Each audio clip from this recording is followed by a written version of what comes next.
Ресторанда отурганда бир кыз Мирбек Атабековдун кулагына келип шыбыраганда ал катуу эле айта бериңиз деди.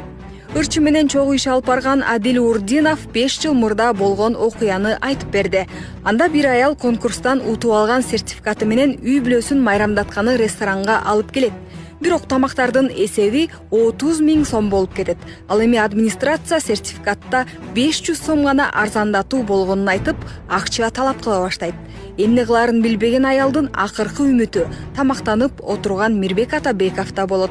Адил Урдиновдун айтымында ырчы эч ойлонбостон күйөрманын ыңгайсыз абалдан чыгарып кеткен.